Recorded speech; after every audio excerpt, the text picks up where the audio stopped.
Bonsoir à toutes et à tous, mesdames et messieurs, bienvenue à cette édition. Encore quelques heures avant la clôture de la campagne pour le compte des législatives de janvier 2023, les partis politiques font leur dernier virage auprès donc des populations au fin de mieux les convaincre à aller aux urnes le dimanche prochain et à tenir un vote apaisé. Comment les citoyens de Parakou ont-ils perçu le message et quelles dispositions ces partis ont-ils pris pour le jour du scrutin? Les détails, c'est dans ce reportage. 2 semaines se sont écoulées depuis le début de cette opération de charme. Candidats et équipes de campagne des 7 partis en lice sont allés à la rencontre des électeurs afin de les convaincre de l'utilité de porter leur choix sur leurs partis respectifs. C'est avec beaucoup de satisfaction que nous avons connu, on peut passer ces 2 semaines de campagne. Elles ont été très intenses. Et les candidats se sont bien battus. Nous les avons accompagnés dans les différents meetings pour rencontrer, n'est-ce pas, les militants. Et les messages sont des messages porteurs d'espoir, puisque la démarche a été toujours d'écouter les populations, d'enregistrer, n'est-ce pas, leurs doléances et de leur montrer que la solution viendra du BR. Nous avons été vraiment satisfaits. La population veut essayer avec l'UDBN pour 3 ans. Elle a été claire partout où on va. Le parti du maïs, la population a été claire. C'est un nouveau parlement. Et chez nous, nous sommes un parti jeune. Le constat que moi je fais, je suis confiant que l'Assemblée devienne uniquement les démocrates. Est-ce que les gens ne vont pas nous insulter encore au Bénin? C'est ça qui me fait peur. Partout où tu vas, c'est sous des applaudissements et autres. Mais c'est si tu es naïf que tu vas penser que le message a été très bien perçu. Mais attendons le 8 janvier au soir, on verra si le message a été très bien perçu. Après cette phase décisive, reste le suivi de la journée du scrutin du dimanche 8 janvier. Chacune des formations politiques y veille. Les mandataires, on a été clairs. Dès que la clôture des bureaux de vote se fera, ils sont obligés de suivre les urnes juste dans les arrondissements et automatiquement nous envoyer les copies des PV. C'est quand tu n'es pas populaire que tu as peur que ta victoire te soit volée. C'est une élection où nous allons nous surveiller. Il y a cette fois-ci près de 7 partis qui sont en lice, donc nous allons nous surveiller. Donc là, tant pis pour celui qui n'aurait pas pris cette disposition-là. La question là doit rester à la discrétion du groupe. On ne peut pas détailler nos stratégies de sécurisation et des élections. L'élection doit se dérouler dans la quiétude. Tous en sont conscients. Tout le monde sait qu'il est hors de question que quelqu'un sème la violence, la terreur. Donc c'est la paix que nous véhiculons dans nos messages. Nous invitons nos militants et tous les Béninois à cultiver la paix pendant la période électorale. C'est un défi pour tout le peuple béninois que ces élections-là se passent dans la convivialité. Les candidats n'attendent plus que le soir du dimanche 8 janvier pour faire le bilan et apprécier les résultats obtenus. Ouverte depuis le vendredi 23 décembre dernier, les 7 partis politiques en lice sont portés et exposés leurs différents projets de société à leurs militants. 2 semaines d'intenses campagnes qui retiennent d'ailleurs l'attention, et oui, l'attention de l'expert électoral. Que peut-on retenir pendant ces 15 jours donc? Agapit Napoléon Mafricain apporte ici des précisions. Mais dans l'ensemble, moi j'ai plus de plaisir. J'ai plus de plaisir devant certaines incohérences qui montrent qu'il y en a qui, franchement, ils n'ont pas compris. Il y en a qui se sont perdus. Il y en a qui ne savent pas, franchement, pour quelle élection on est. Comme j'ai dit, il y a 3 catégories. Il y a d'abord la première catégorie de ceux qui sont venus pour tout casser. Ils ont tellement de choses à casser que, bon, voilà, ils ne savent pas qu'on est aux législatives et qu'ils ne peuvent rien casser, en fait. Même s'ils gagnent les élections, ils ne peuvent rien casser. Parce qu'on est aux législatives. Ils seront au Parlement, ils vont gesticuler du matin au soir. Mais pendant ce temps, le président de la République va gouverner. Il a les moyens de gouverner sans eux. Le chef d'État va combiner avec eux. Mais c'est eux qui vont se replier, se rétrécir, et l'autre il va avancer.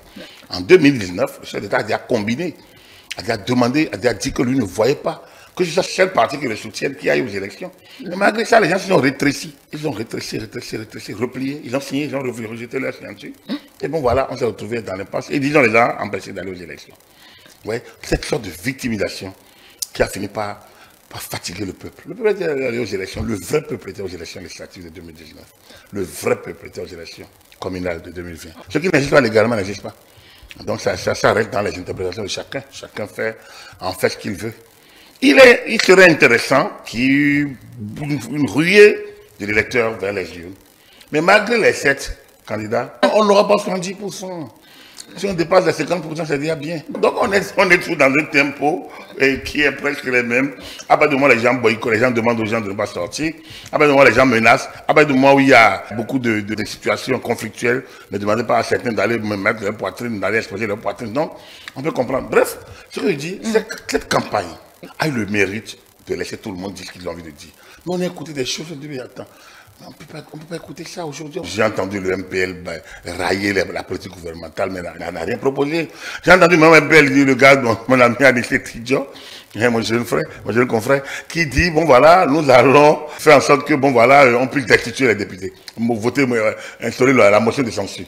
Mais il oublie que pour ce faire, il faut toucher à la Constitution. Il ignore. Ça, c'est quand même dommage. Il ne sait pas ça. On a entendu. Les démocrates, eux, ils veulent tout casser, ils veulent tout ramener, tout est mauvais. Ils ont demandé même aux lois votées par les secrétaires de législature. Loi sur l'embauche, c'est mauvais. Loi sur le code pénal, c'est mauvais. Les réformes, c'est mauvais. Rien de nouveau n'a été fait. Alors, mais ils oublient que c'est eux qui étaient au pouvoir. De 2006 à 2016. Donc, si leur leader, c'est Boniaï, Boniaï a tout fait. Alors, qu'est-ce qu'ils vont réinventer? Ils n'ont rien à réinventer. Et j'ai entendu à Tiou, je l'ai déjà dit une fois ici, qui dit que les enseignants, la situation la plus précaire créée pour les enseignants, la plus inimaginable, c'était fin de 2008-2009. Je suis désolé. À l'époque, les gens croyaient faire du bien. Ils ont conseillé Yahi de reverser tout ce monde-là, mais dans un système de contractuel. Donc, agent contractuel de l'État. Mais c'est un mêlé-mêlé, un imbroglio total, mais un panier à crabe où rien ne se construit. Et on enseigne n'importe quoi aux enfants.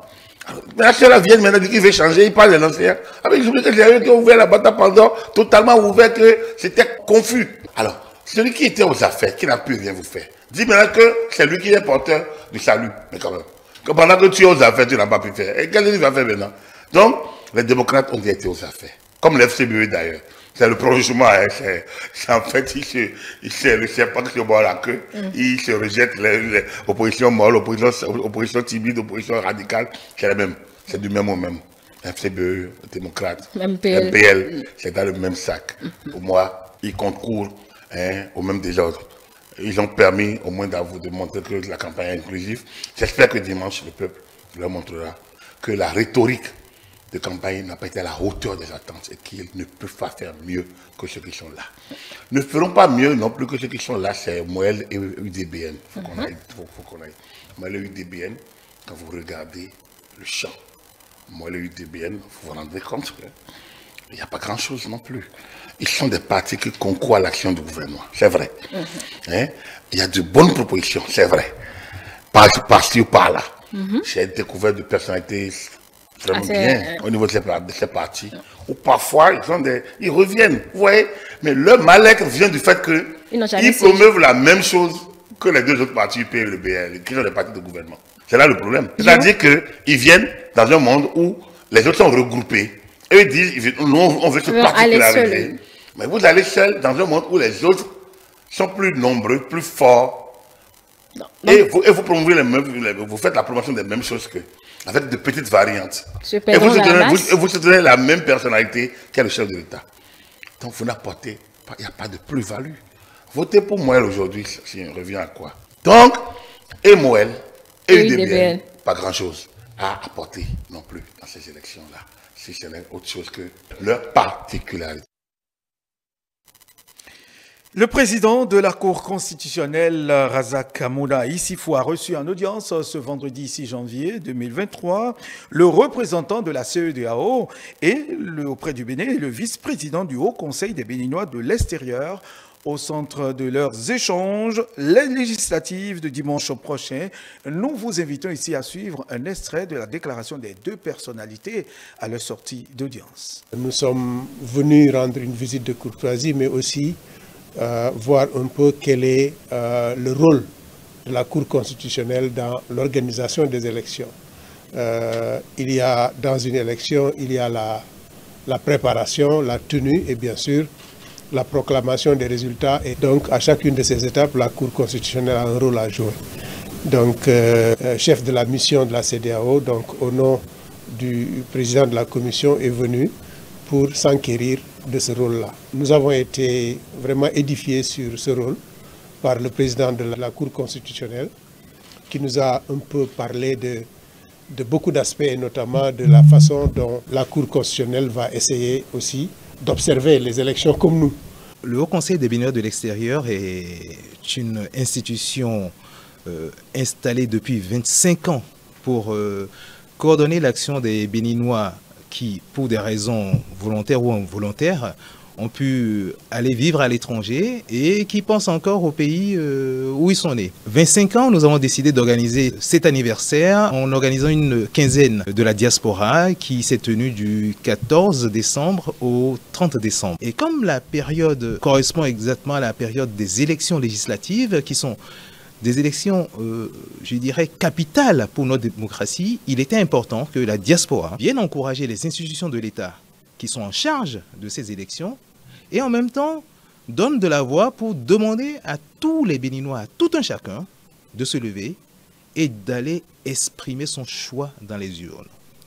Nous prenons toute notre responsabilité, même si nous ne sommes pas acteurs directs parce que nous ne mettrons pas de bulletins dans les urnes, nous sommes désireux d'exprimer notre soutien au processus électoral en demandant à chaque Béninois de se lever le 8 janvier et de faire son devoir citoyen. Et nous poursuivons avec la campagne électorale. Il faut dire que le dernier duel organisé par ETélé dans le cadre donc de la campagne a confronté les idées des partis FCBE et BR sur l'intérêt des deux formations politiques à être présents au Parlement, au prochain Parlement donc. Chacun des duellistes a donc défendu le projet de sa formation politique. Angèle Toboula nous fait ici le compte rendu. Aller à l'Assemblée nationale pour y faire quoi? C'est la question en débat sur ce duel qui a mis aux prises FCBE et BR, représentés respectivement par Alain Adiou et Distel Amoussou. Pour y répondre, la FCBE a démarré par le profil qui devrait se retrouver au Parlement 9e législature. Selon lui, c'est le tour de l'opposition et pour cause. Ce sont les opposants qui doivent enfin aller occuper l'espace. Parce que en 2007, le candidat Patrice Talon ne s'était pas encore prononcé. Nous étions encore bien loin de 2016, 9 ans avant 2016. En 2007, c'est le citoyen ordinaire, homme d'affaires, connaissant le milieu politique béninois, en 2007, qui a déclaré qu'il n'était pas bon que Yahi Boni, FCBE, ait la majorité parlementaire sous son contrôle, lui qui était élu en 2006 président de la République. Et il s'est justifié en disant « il n'est pas bon pour le peuple ». La vidéo a circulé, nous l'avons tous entendu. Il n'est pas bon pour le peuple que le même qui dirige l'exécutif contrôle le Parlement. En 2018-2019, ce qui s'est passé, s'est passé. On le lui pardonne. Il avait besoin de faire tout ça pour nous montrer qu'il est capable de nous construire des routes, des écoles, des centres de santé, des marchés. On applaudit pour ça. Mais nous ajoutons que ce qu'il a dit en 2007, c'est maintenant qu'on doit le lui appliquer à lui-même pour que, enfin, le Parlement soit contrôlé par les opposants pour l'aider à bien travailler, à bien finir son deuxième quinquennat. C'est donc pour aller jouer le rôle de force de l'opposition que la FCBE se bat. Il ne faut surtout pas envoyer des rêveurs au Parlement, réplique Distel Amoussou. Il faut plutôt porter ceux qui ont le souci de la sécurisation des réformes structurelles. Ceux qui doivent aller à l'Assemblée sont ceux qui vont sécuriser les réformes structurelles et fonctionnelles dans notre pays. Ceux qui doivent aller à l'Assemblée, c'est ceux qui vont garantir la pérennisation des induits de nos réformes. Ceux qui doivent aller à l'Assemblée, c'est ceux qui pensent véritablement au développement de ce pays. Ce ne sont pas des vendeurs d'illusions. Ce ne sont pas des chantres d'incantations politiques, rêveurs de ce qu'ils ne sont pas à même de produire et d'exhiber au peuple béninois des alternatives de développement, des alternatives plausibles. Ceux qui doivent aller à l'Assemblée, c'est ceux qui doivent se battre pour que le relèvement du salaire, l'augmentation du salaire continue en fonction de ce que nous allons engranger comme billes dans la caisse de notre pays. Lorsqu'on décide d'appliquer des choses à Patrice Talon, du genre, il a dit que FCBE Parti État à l'époque ne devrait pas tous les pouvoirs dans ses mains. Ceux-là doivent avoir l'honnêteté intellectuelle, ou tout au moins la foi et la crainte de Dieu, de poursuivre en disant que Patrice Talon, à l'époque candidat, disait que ce que représente notre pouvoir et les pouvoirs qui sont conférés au président de la République sont énormes et qu'il était de besoin de les réduire. Mais ils ont été, eux, opposants, à foutre ce projet en l'air pour que nous soyons là où nous sommes aujourd'hui. En termes clairs, pour Distella Moussou, il faut pérenniser l'existant. Mais question, Patrice Talon serait-il alors le projet de législature du BR? Nous sommes au Bloc républicain un parti soutien ferme du pouvoir, de la gouvernance, du management du gouvernement du président Patrice Talon. Il ne vous échappe pas que le secrétaire général national du Bloc républicain est le ministre d'État Abdoulaye Biotchane et qu'il est coordonnateur de l'action gouvernementale. Nous sommes partie prenante intégrale. Nous sommes partie prenante ferme de tout ce qu'il y a comme réforme structurelle fonctionnelle dans le pays. Il n'est pas question, 7 ans après avoir installé les balises, le socle, la fondation de notre élan de développement, de venir dire autre chose. Quid du projet de la FCBE? Eh bien, la Foscori pour un Bénin émergent propose un tri du positif et du négatif, perpétuer tous les aspects impactants enregistrés et botter hors des arsenals tous ces mauvais points engendrés par la 8e législature, soutien du gouvernement. Ne peuvent plus aller à l'Assemblée nationale les chantres de l'action de Patrice Talon, président de la République. Il a dit en 2007, ce n'est pas bon pour le pays. Il a fait l'expérience et nous en tirons la même conclusion que lui. Ce n'est pas bon pour le pays.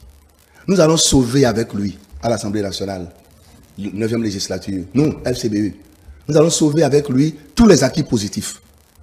Mais nous allons l'amener à détruire, point par point, tout ce qui est négatif. Nous allons l'aider à le faire, sans que personne dise que c'était un échec de sa part. Non. Nous ne voulons pas, à l'Assemblée nationale, le peuple ne veut pas que ceux qui l'ont affamé, en même temps qu'ils ont construit des écoles, ceux qui l'ont affamé, en même temps qu'ils ont fait ci, qu'ils ont fait ci, qu'ils ont fait ça, le peuple ne veut pas que l'on mélange tout ce qui est positif et tout ce qui est négatif. Non. Nous nous vendons ce que Patrice Talon a fait de négatif et que nous irons corriger.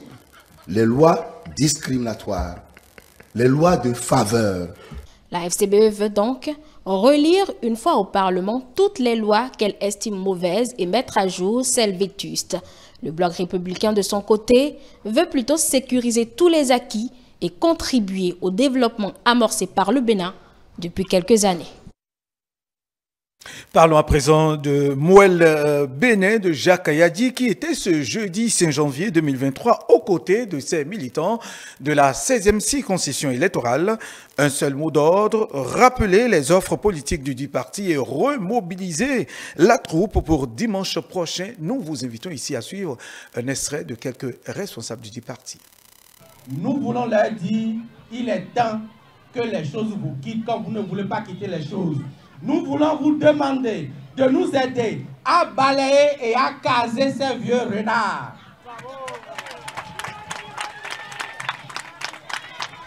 Ces politiciens qui n'ont plus rien à prouver à la nation, on veut leur donner leur place.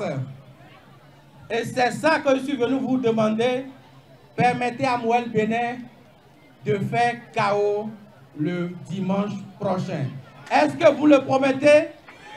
L'offre politique que Mouel Bénin est en train de faire est d'une particularité qui ne dit pas son nom. C'est une offre politique très ambitieuse et qui doit amener les populations vraiment à avoir un regard très complaisant à notre endroit. Pourquoi je dis ça? Quand on parle d'inclusion, nous ne sommes pas sûrs d'avoir observé l'inclusion sur les autres listes ou au sein des autres formations politiques. Je me permets d'être prétentieuse à ce point, dans le sens que le Mouel Bénin est ce parti aujourd'hui qui a intégré les personnes en situation de handicap. Je ne sais pas si c'est le cas des autres partis, mais nous sommes fiers de le dire et de le prouver au monde parce que les personnes handicapées sont tout aussi citoyens que les autres personnes avec toutes leurs capacités. Donc nous avons positionné au moins 3 personnes en situation de handicap sur notre liste, que ce soit en tête de liste ou ailleurs.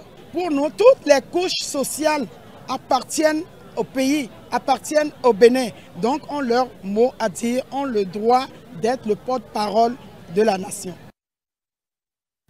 Et voilà les partis politiques qui s'affairent aux côtés donc de leurs militants. C'est le cas par exemple de l'Union progressiste Le Renouveau qui était en meeting ce matin, là, dans la matinée de ce vendredi 6 janvier 2023. Voici.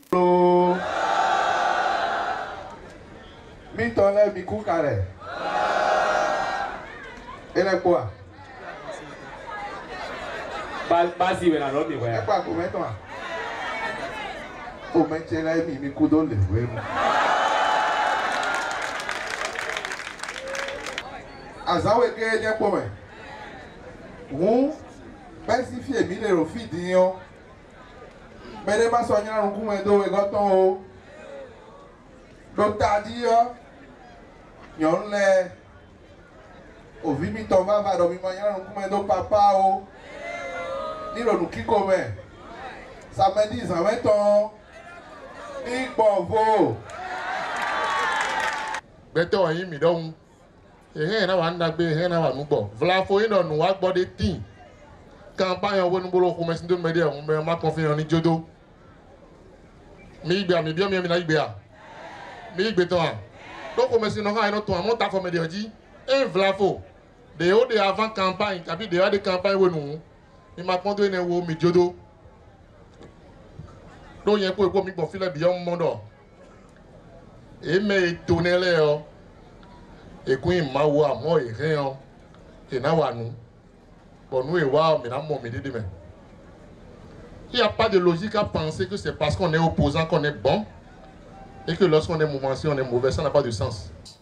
Nous nous sommes engagés depuis 2018 aux côtés du président de la République pour la santé pour tous, pour que la femme béninoise ait de la place dans notre République, pour que nos enfants aient la bonne éducation, la bonne instruction, pour que vous femmes, dans nos hôpitaux, vous ne soyez pas délaissés. Pour que vous jeunes, dans vos formations, vous allez choisir la formation juste.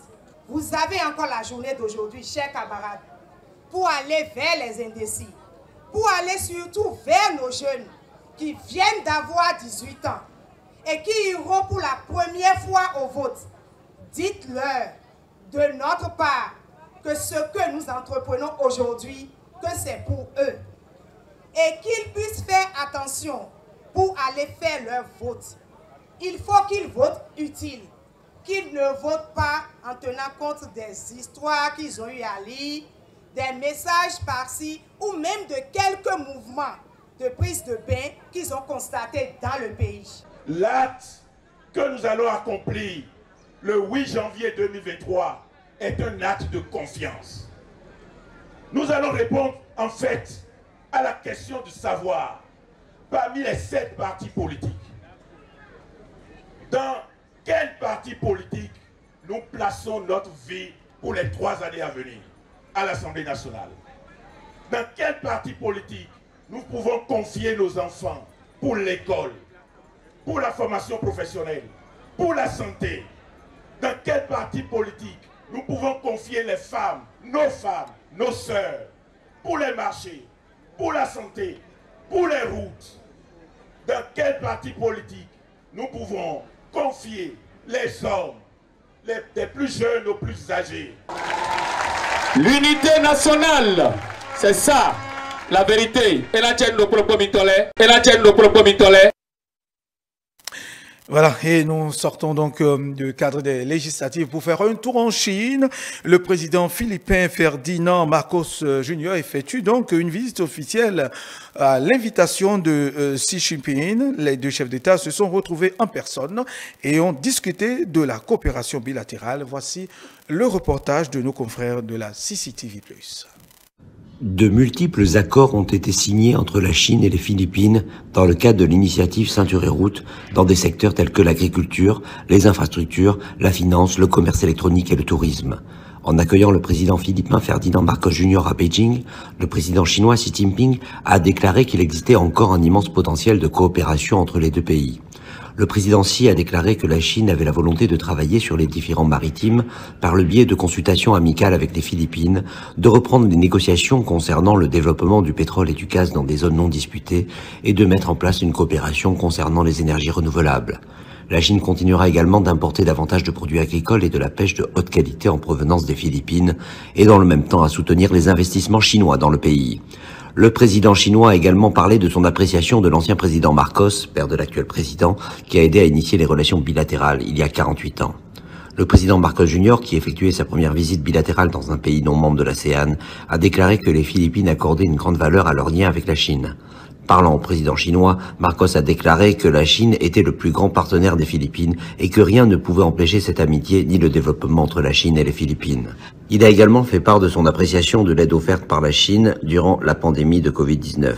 Il a ajouté que les Philippines étaient ouvertes aux touristes chinois et qu'il espérait davantage d'échanges de personne à personne. Et nous bouclons ainsi cette édition, mesdames et messieurs. Suivez donc à partir de 19h30 les entretiens, d'abord avec Valérie Idossou, elle est secrétaire générale de l'UDBN, Jean-Baptiste Honguet, acteur politique, et Dr Aimé Tchefa. C'est bien sûr à partir de 19h30. Et puis, juste après ceci, voudrais-je aussi vous rappeler de nous retrouver sur l'ensemble de nos plateformes digitales, notre site internet www.etelebene.com, notre page Facebook ETélé en direct, notre compte Twitter ETélé Live, notre chaîne YouTube ETélé Bénin et en direct via notre application iOS et Android ETélé Bénin. ETélé avec vous, pour vous.